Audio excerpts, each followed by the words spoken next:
जब हरि की कृपा होती है, कन्हैया की कृपा होती है, गोविंद की कृपा होती है तो संत मिल जाते हैं। तो इससे एक और अनुमान लगाया जाता है कि संत मिल गए मानो हरि की कृपा हो गई। लेकिन संत भी साधारण नहीं मिलते हैं। कैसे मिलते हैं? तो कहा पुण्य पुंज बिनु मिलहीन संता। जब तक पुण्यों का पुंज नहीं होता तो संत नहीं मिलते। संत दर्शन हो जाए, तात्पर्य यह है कि हमारे जीवन में पुण्यों का पुंज भी है, हरि की कृपा भी है। तो आज यहाँ पर सब है, भगवान की कृपा तो साक्षात है। तो भगवान के परम पावन चरित्र को श्रवण करना चाहिए। सादर सुने, आदर यानी सादर, सादर का तात्पर्य है आदर सहित भगवान के उस चरित्र का, कथा व्रत का रसपान अपने श्रवण रंध्रों से करना चाहिए। सादर सुनि नर जय बड़ भागी, तो उतर ही भाव ममता मद त्यागी। भव नाम संसार का, इस भव को सहज पूर्वक जीव पार हो जाएगा। इसका एक मुख्य तात्पर्य होता है। ये भव है क्या? भव नाम संसार का।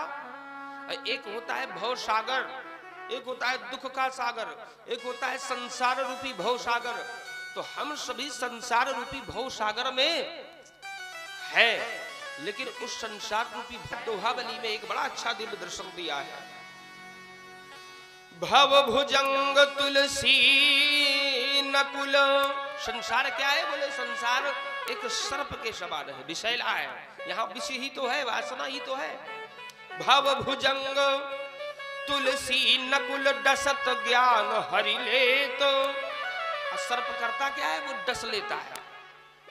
तो संसार रूपी भुजंग जब हमारे इस मानव तन को वो ग्रहण कर लेता है विकारों से, रूपी वासनाओं से, तो दसत ज्ञान हरि ले। तो बोले मैं बार बार एक स्थान पर जाता हूं। बोले कहां जाता हूं? बोले चित्रकूट जाता हूं, क्योंकि वो तपोस्थली है।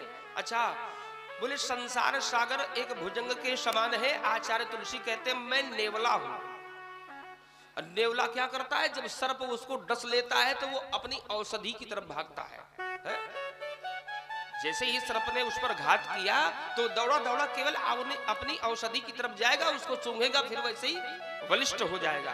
तो बोले संसार एक भव रूपी सर्प है। जब इससे मैं ग्रसित होता हूं तो दौड़ा दौड़ा मैं औषधि के पास जाता हूं। तो वो औषधि मिलती कहां? बोले चित्रकूट में मिलेगी। भव भुजंग तुलसी नकुल दसत ज्ञान हरि ले। तो चित्रकूट की औषधि सूंघत होत सचेत। बोले जैसे मैं वहां जाता हूं तो वहां औषधि है। औषधि क्या है? बोले साधारण नहीं है। चित्रकूट के बिहग मृग बेल बिटप तृण जात, ये सब क्या है? पुण्य पुंज सब धन्य अस कहीं देव दिन रात। वहां का तिनका भी अगर उठाया जाए वो तो भाग्यवान है, क्योंकि वो तपोभूमि है।